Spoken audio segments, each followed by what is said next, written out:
d'une grande foule. Katikati ya kusanyiko Mais mkubwa. lui le Seigneur s'arrête. Bwana yeye akasimama. Pendant qu'il s'arrête, Wakati alisimama, il demande qu'on l'amène Bartimée.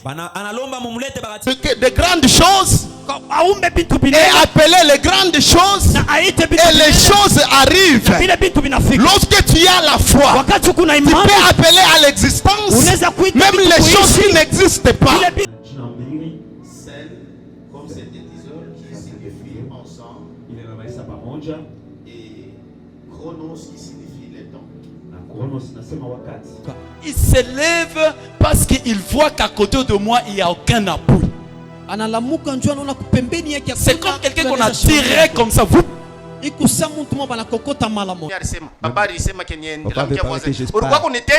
es venu me piéger. Kuna muziko yako na mimi niko na yangu. Kila mtu abebe yake ayue kule konaenda nayo. Amen.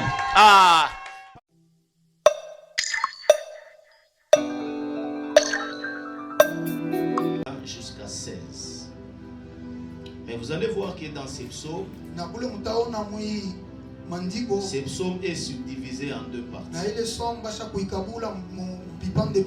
La première partie, ça va du verset 1 jusqu'au verset 13.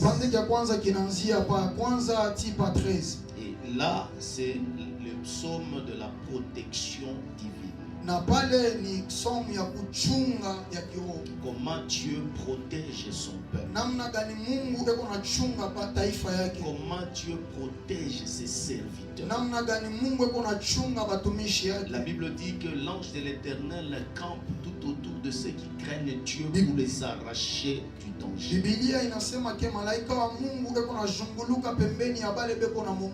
Donc les dangers existent, c'est pourquoi l'ange de Dieu vient nous garder. Si j'étais là où tu étais, je pouvais dire encore amen. Regarde les voisins, dis-lui, Dieu te garde. Que ce soit la nuit, que ce soit les jours, Dieu te garde. Amen, amen. Hein? Ça, c'est la première partie de ces psaumes. Donc ça commence du premier verset jusqu'au 13. Et le deuxième, c'est du 14e verset jusqu'au 16. Là, on parle de psaume de la promesse de Dieu. Non seulement la protection, mais il y a aussi la promesse. C'est pourquoi les psaumes 91, tous ces gens-là qui sont spirituels, ils ont l'habitude d'entrer avec les psaumes 91 dans leur chambre de prière. Et tu commences à réciter cela comme on récite la prière de notre Père.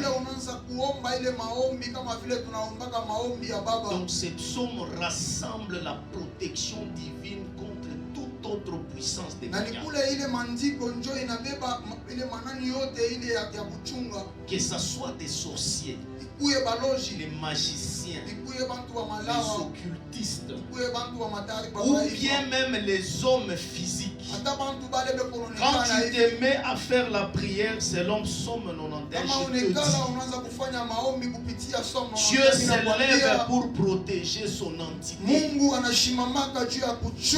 c'est pourquoi je prophétise encore ce matin que tes ennemis viennent la nuit, qui viennent le jour, ils ne te trouveront pas, parce que c'est lui qui veille sur Israël.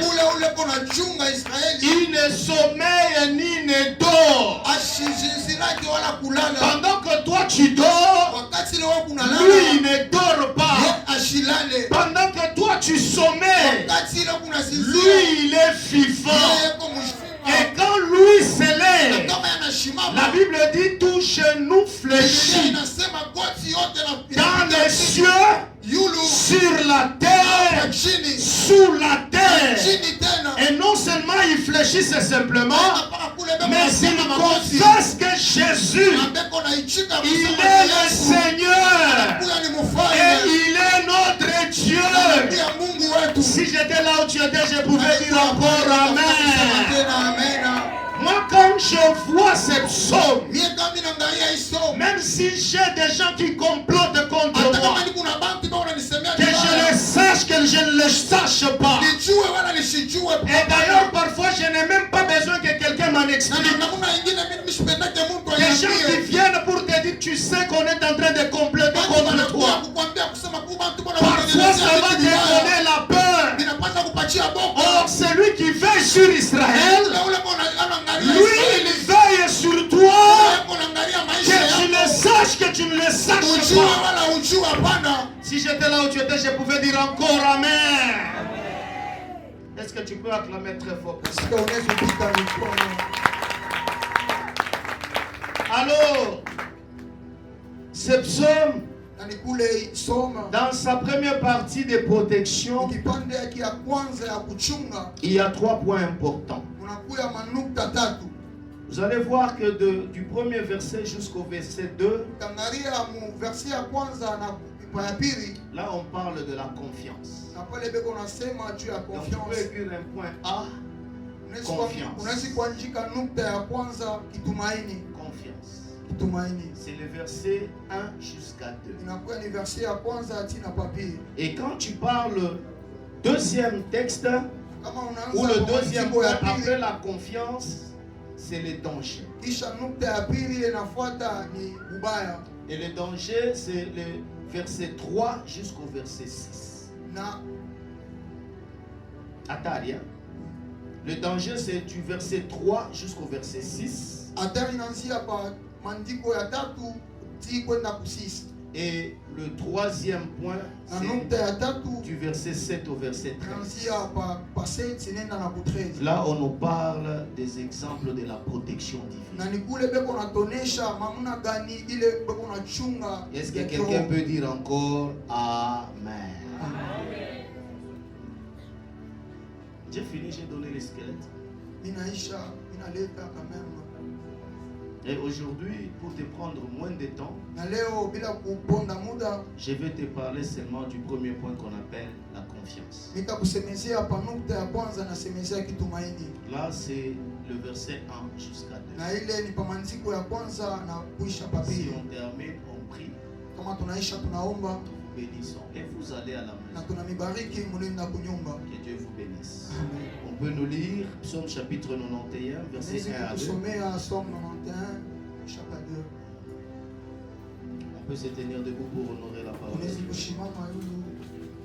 Psaume chapitre 91, verset 1 à 2, nous les au nom de Jésus. Celui qui demeure sur l'abri du Très-Haut repose à l'ombre du Tout-Puissant. J'ai dit à l'Éternel, mon refuge et ma forteresse, mon Dieu en qui je me confie. Amen. Amen. Est-ce qu'on peut s'asseoir en clamant très fort? Voyez déjà, on nous lit Psaume 91, 1 à 2, c'est là où nous allons un peu. Psaume 91, 1. Je ne sais pas si dans cette version, qu'est-ce qu'on nous dit? C'est lui qui demeure sous l'abri du Très-Haut, repose à l'ombre du Tout-Puissant. Je dis à l'Éternel, mon refuge et ma forteresse, mon Dieu en qui je me confie. Amen, amen. Vous voyez déjà la première partie. Donc là, c'est comme toi. Ici, les psalmistes, c'est comme toi.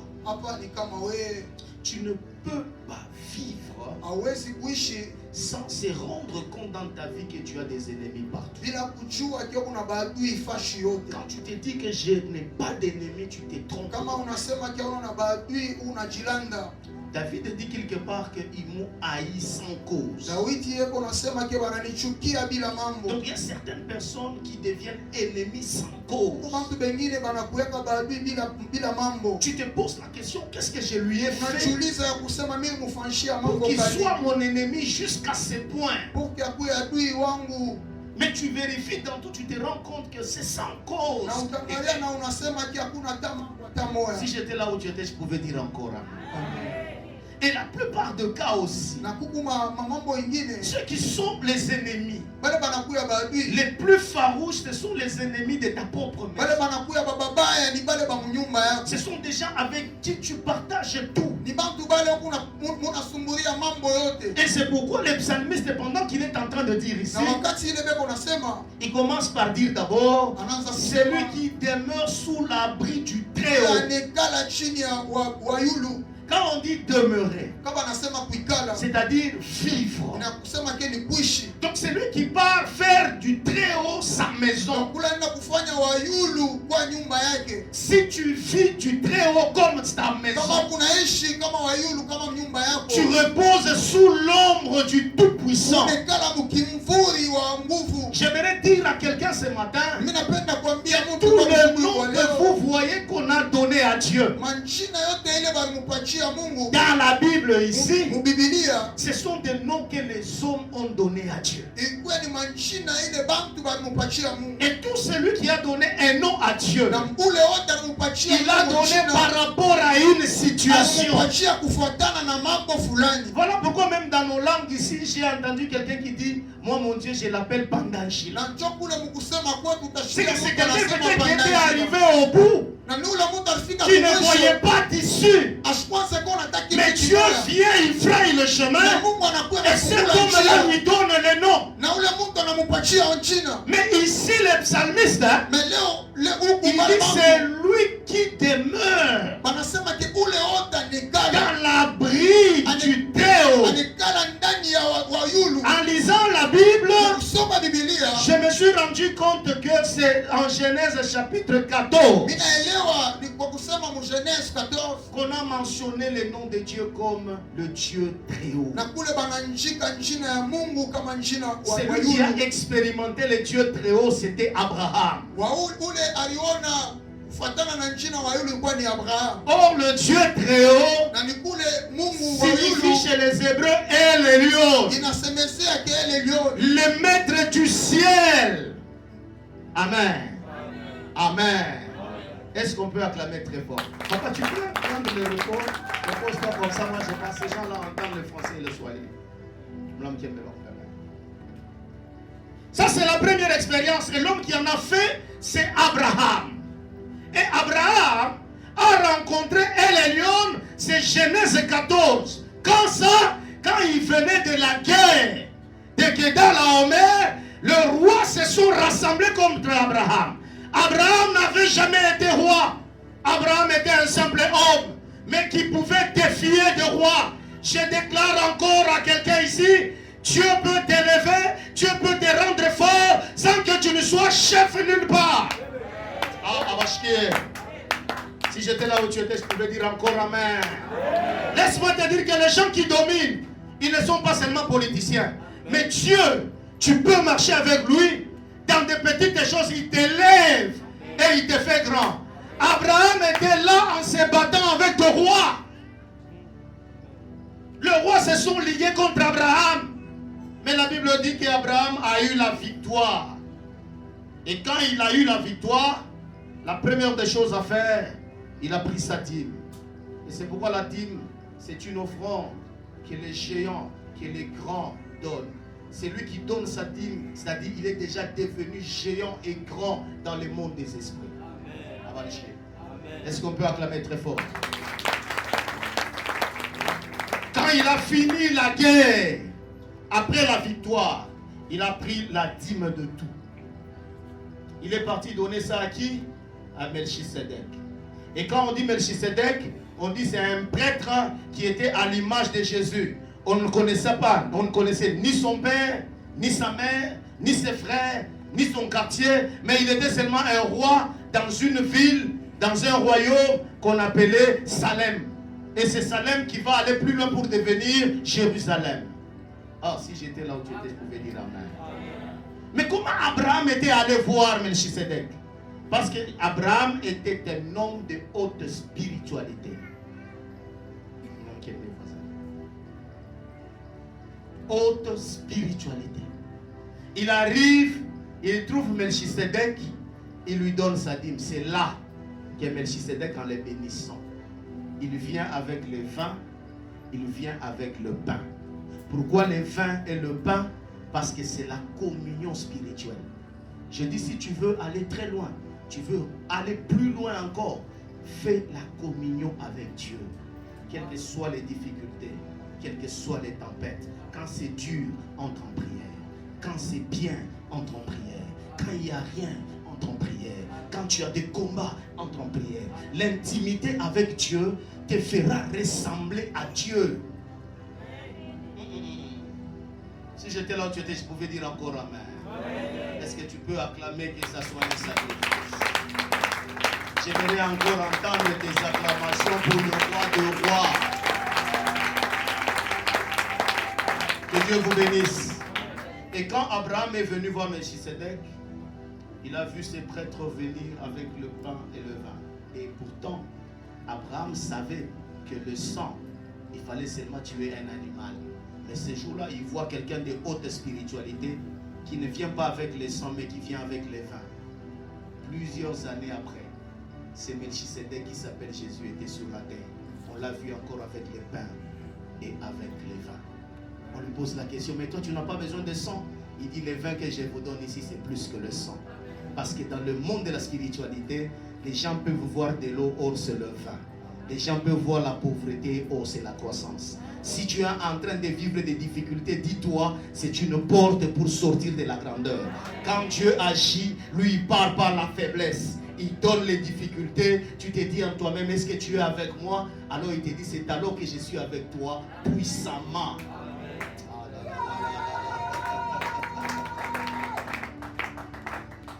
Alléluia. Alléluia. C'est pourquoi je parle à des gens qui ont la haute spiritualité. Tant que tu as des difficultés, quand tu vois seulement, tu commences à avoir des combats, des difficultés, dis-toi que c'est une période où le Seigneur veut être avec toi.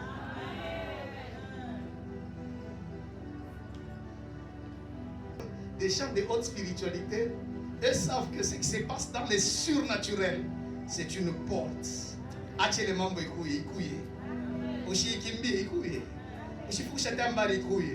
y a que moi, escalier comme ça que ma gloire devienne plus grande.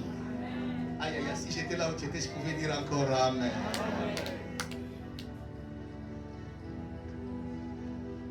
Tu sais, tu peux avoir un frère, tu peux avoir une soeur qui t'aide beaucoup financièrement. Les jours où ils vont te dire que c'est fini, et on arrête de t'aider, c'est le jour où tu vas commencer à te débrouiller. C'est le jour où tu seras puissant. Quelqu'un? Je te dis, chaque fois qu'il y aura des gens qui vont arrêter de t'aider, ne les prends pas mal. Dans la spiritualité, c'est une autre voie qui s'ouvre pour toi pour que tu comprennes autre chose que tu ne comprenais pas avant. Alors il va voir Melchisedec qui vient avec le vin, avec le pain. Mais regarde ce qu'il fait, il dit, béni soit Abraham par le Dieu et le lion. Ça c'est la première fois qu'ils ont entendu. Abraham a découvert ce Dieu qu'on appelle et le lion. Ah oui, c'est vrai. C'est vrai. Moi j'ai rêvé la nuit. Un jour là, j'ai rêvé la nuit quelqu'un qui me dit, tu sais, toutes ces personnes que tu vois ici, ils ne peuvent pas te tuer. Ils n'ont pas la force de te tuer. Toi, tu vas résister jusqu'à avoir la victoire. Et c'est vrai, je me suis retrouvé parmi ces gens-là, c'était dans le songe. J'ai crié comme un lion. Et j'ai vu toutes ces personnes fuir. Et quand je me suis réveillé, j'ai dit, oh, donc ces gens-là qui sont venus m'attaquer, ils peuvent fuir seulement quand ils m'entendent crier. Et c'est alors que j'ai eu un petit enfant que je lui ai donné le nom de El Lion. Les gens ne savaient pas pourquoi je lui ai dit El Lion. J'ai dit ceci. Quand ils viendront, ils me trouveront. Quand ils monteront, je monterai. Quand ils monteront, je monterai. Est-ce que je parle à quelqu'un qui a El Lion ici? Fais l'alliance avec El Lion. Laisse que les gens te précèdent. Laisse que les gens t'avancent. Mais à un moment donné, tu viendras vite, tu vas le trouver, tu vas le dépasser. Parce que la puissance de El Lion, c'est Psaume 23 qui dit, tu dresses la table en face de mes adversaires. Tu induis ma tête et ma coupe déborde. Et quand il disait ça, il dit, même si je marchais dans la vallée de l'ombre de la mort, là où je serai seul, il fera moi.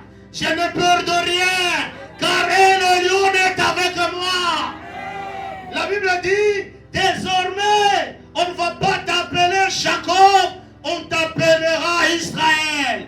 Donc, c'est lui qui a combattu avec les hommes et qui les a vaincus. C'est lui qui a combattu avec Dieu et qui lui a vaincu.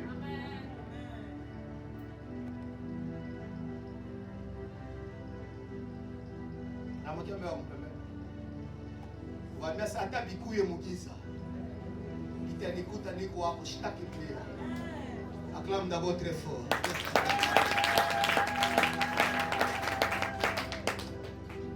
Et là, c'est pourquoi Psaume 91, le premier verset vous dit, c'est lui qui demeure dans l'abri du Très-Haut. J'aime beaucoup lire Jean chapitre 15. On peut nous lire Jean chapitre 15, versets 7 à 8. C'est lui qui demeure dans l'abri du Très-Haut. Il repose sous l'ombre du Tout-Puissant. Et là, c'est Dieu dans deux dimensions. Hein? Dieu comme Très-Haut et le lion. Et Dieu Tout-Puissant signifie El Shaddai. Jean 15. Jean 15, le verset 7 à 8, la Bible dit, oui. Si vous demeurez en moi, on répète encore là-bas. Si vous demeurez, Dieu aime des gens qui demeurent. Pas des gens qui viennent là, tu es 2 jours à la prière. C'est comme si tu regardais à la montre. Seigneur, j'ai commencé à prier, ça fait 3 jours ici, mais apparemment ma situation ne change pas. Changez bien les voisins. Non. Dieu ne marche pas comme ça. Dieu ne marche pas comme ça. Il y a des gens, ils prient 2 jours, 3, et puis ils disent, Seigneur, mais tu sais, j'ai beaucoup prié. Dieu dit, au-delà de 3 jours, il y a des gens qui ont déjà prié 10 ans. Mes voisins. Lui, quand tu viens, tu dois demeurer. Et on continue, maman. Si vous demeurez en moi. Si vous demeurez en moi, moi Jésus, vous faites de moi votre maison. Et que mes paroles demeurent en vous. Ah, alors mes paroles vont vivre en vous comme une maison. Demandez ce que vous voudrez. Ça c'est le mystère. Demandez ce que vous voulez. Et cela vous serez accordé. Donc là ce n'est pas question de la volonté de Dieu, parce que la volonté de Dieu devient ta demande. Aïe. Si vous portez beaucoup de fruits, c'est ainsi que mon Père sera glorifié. Ma fille, arrête-toi que je te parle. Si vous portez beaucoup de fruits, c'est-à-dire que Dieu veut, quand tu pries, tu trouves une solution, c'est alors que Dieu est content. Bachir. Acclame de votre ça comment moi c'est oh non, il m'a oublié quoi écoutiez-vous parce que mon mari lui il dit si je prie et qu'il me donne la réponse, c'est alors que lui sera content. C'est que Dieu est content que chacune de nos prières trouve une réponse. Mais le secret de ça, c'est de demeurer dans la parole de Dieu. Fais de ta vie la maison de Dieu, la vie de prière. Toi, prie, cherche Dieu, ne te fatigue jamais. Même si on est chaque et il y a des situations, tu finis de prier. Acclame d'abord ton frère.